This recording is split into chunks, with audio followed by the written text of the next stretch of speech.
الأمير عبد القادر مؤسس الجزائر ثم أمضى الهدنة مع فرنسا. كتب التاريخ التي قرأناها ونحن صغار ما حكتناش هذه القصة، ما حكتناش باللي باش يمن على فامي تاعو الازواج تاعو بناته وولادو قبل باش يسافر على بابور فرنسي ويروح يعيش 4 سنين في فرنسا. ما حكاوناش باللي من بعد من فرنسا راح في سوريا، وكي وصل لسوريا عاش في قيطون؟ نو، عاش في قصر في دمشق.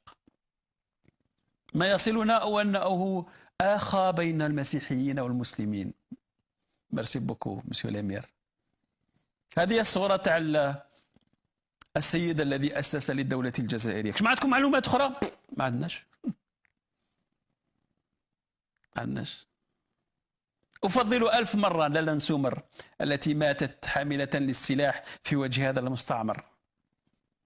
أفضل 1000 مرة بوعمامة لأنه نهايته كانت أنقى وأرقى. أفضل 1000 مرة شيخ الحواس لأن نهايته كانت أنقى وأرقى وأشرف للجزائر. أفضل 1000 مرة عمروش لأن نهايته كانت أفضل وأرقى وأشرف للجزائر. أفضل 1000 مرة 1.5 مليون شهيد ماتوا حاملين السلاح لكنهم لم يكتبوا بأيديهم الضمان والأمان.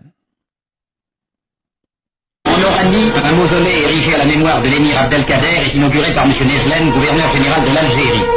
Émouvant hommage rendu à celui qui, après avoir combattu la France, devint son ami le plus fidèle. Tandis que l'arrière-petit-fils d'Abdelkader fleurit le monument, son petit-fils reçoit l'accolade du gouverneur général.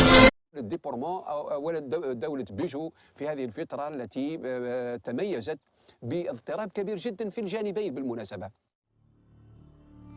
اعترفت هذه المعاهدة بسلطة الأمير عبد القادر على مساحة تقدر بثلثي الجزائر الحالية، بينما ترك الفرنسيون لأنفسهم الشريط الساحلي بحواضره الكبرى كوهران والجزائر. جعلت هذه المعاهدة ثورة أحمد باي في الشرق وحيدة في وجه قوات الاحتلال القادمة بكثافة من الغرب. بعدها بأشهر قليلة تسقط مدينة قسنطينة نهائيا بعد سنوات من المقاومة. معاهدة التافنة في اعتقادي أنها جزء من بعض المثالب التي يمكننا أن نشير إليها في مسار تاريخ هذا الرجل.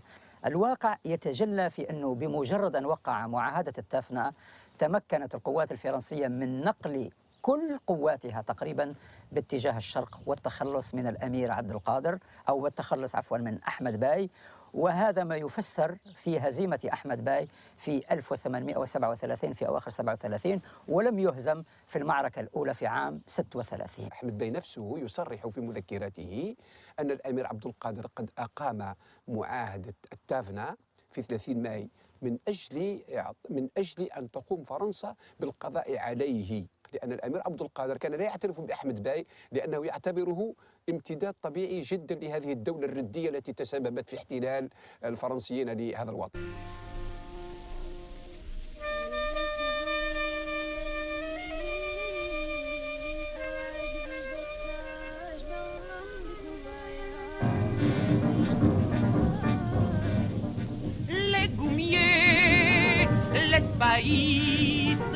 Vont camper autour de l'oasis, tout le long des bambous, les soldats dressent les marabouts.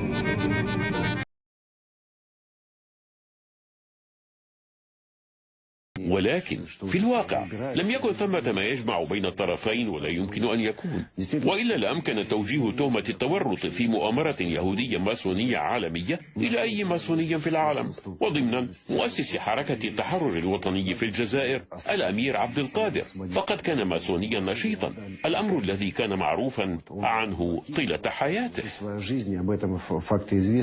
وهل ثمة وثائق تثبت ذلك؟ على أقل تقدير هناك وثائق وقوائم منشورة بهذا الخصوص، ومن المعروف أنه حاول إقامة علاقات مع الليبراليين الفرنسيين في باريس وسعى كي يخففوا من وطأة النظام الاستعماري الفرنسي في الجزائر، لكن بعض المعلومات تشير إلى أنه كان عضوا في محفل الإسكندرية الماسوني عندما كان في المنفى.